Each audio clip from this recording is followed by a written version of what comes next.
Today we're going to shellac a hardwood floor with a lamb's wool applicator. Now we have our shellac, a brush, the alcohol, and a rag, and a container to clean out our brush. We will start with 2 cans of shellac. I'll put that in my painting container.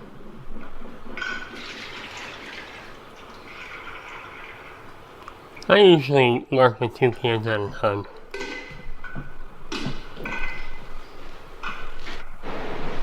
Alright, let's get started.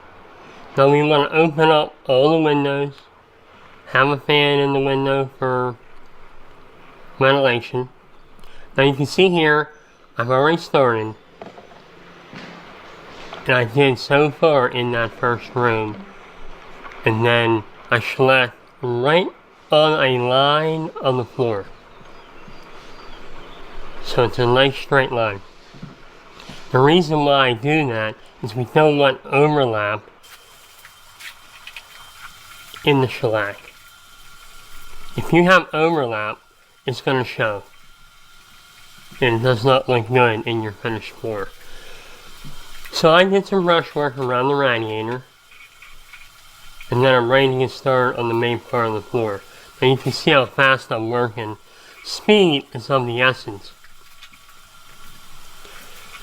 because you always want a wet edge.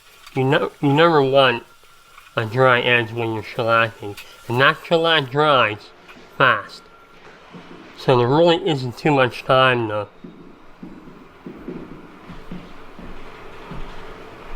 delay on putting the shellac on. Now here I'm going to bridge the 2 rooms together. So I will follow a seam in the floor all the way across the room that is the same seam that's in the other room. Because that first room that I did, that shellac is already dry.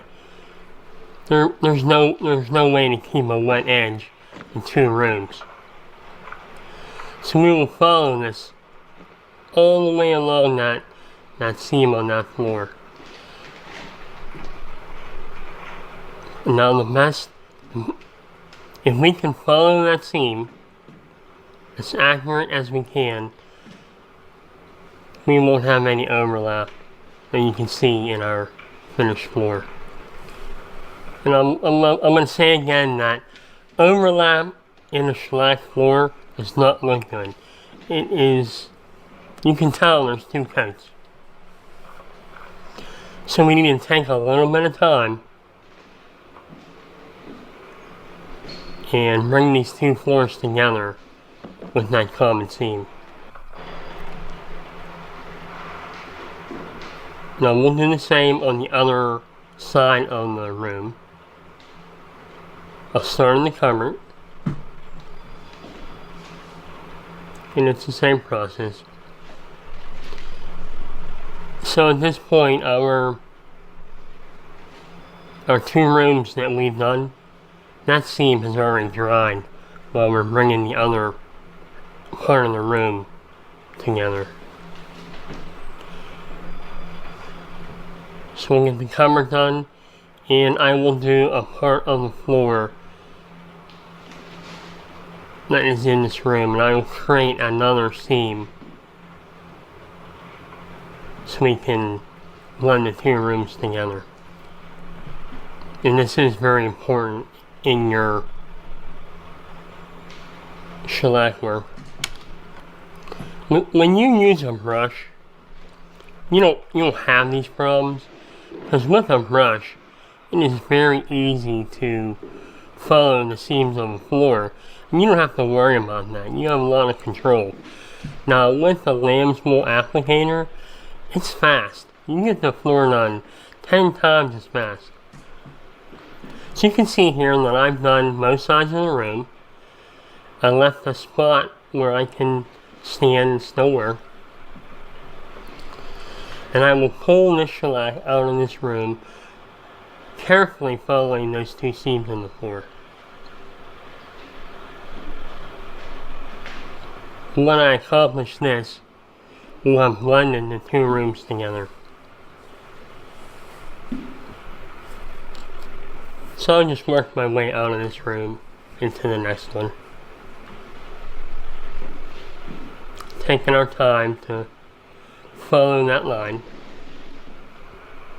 Because we need to get shellac on the entire floor. We don't want anywhere where there isn't any shellac.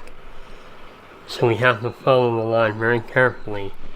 So we don't have overlap and we don't have any spot where we don't have any shellac.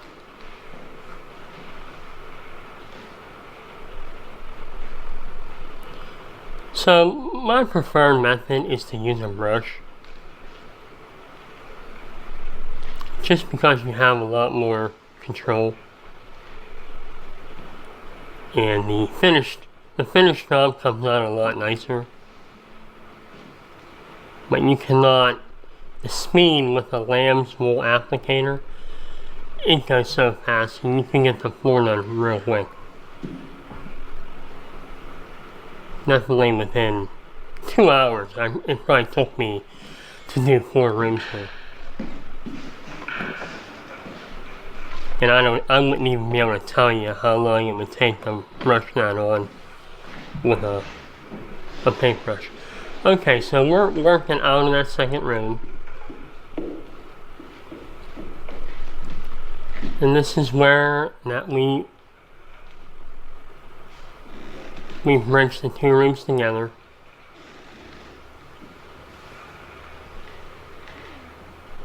Again, following that line very close.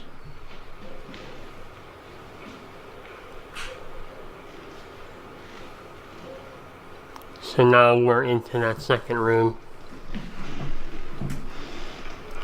And once we get into that second room, speed is of the essence again to maintain that wet edge.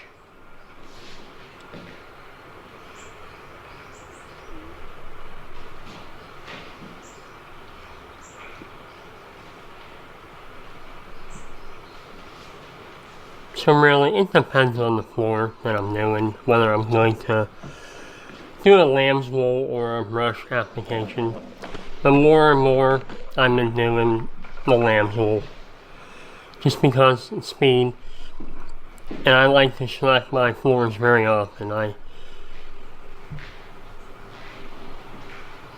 Every chance that I get, I like to put a new coat of shellac on them. It just makes them look fresh, shiny, new. So when you do a polyurethane, they look new in the beginning. They look very nice. They're very durable, but they scratch up, and you really don't want a polyurethane every year, every 2 years, every 3 years. Now with the shellac, even if your floor isn't perfect, you can always come back and touch it up. Especially if you're not happy with how it came out. The shellac isn't the end of the floor refinishing. It's just one more coat. There'll be many more coats in the lifetime of the floor with shellac. It's very easy to fix scratches, renew. In my opinion, it is the best floor refinishing. Especially in floors that aren't perfect. You want a nice looking floor, but you realize that the floor is not a perfect floor. Especially in this floor here. This floor wasn't perfect. Okay, now we're back to where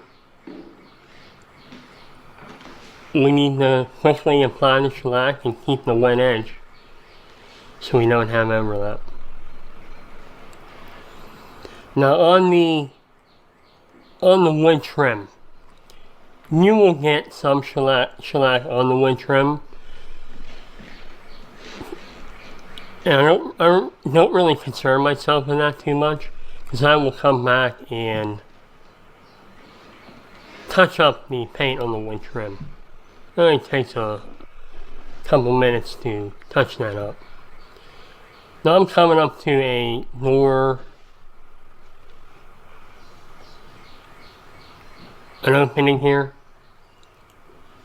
I shouldn't say a door opening, but a spot in the floor where it's a good time to follow the seam on the floor, create a line there, and take a break.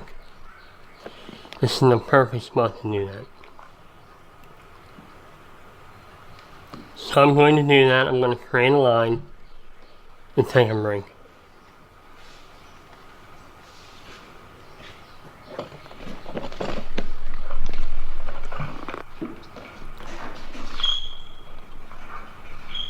Alright, I'm working on the last room here that I have to do, and this is the kitchen area.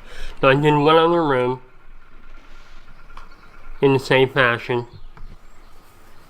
Now here also I want to show you is that I did brushwork around the radiator. That dried up. Now I have a spot where you can tell where I have a area there where you can see where you overlapped it. Now I will work that shellac in there until that goes away. Alright guys, thanks for watching.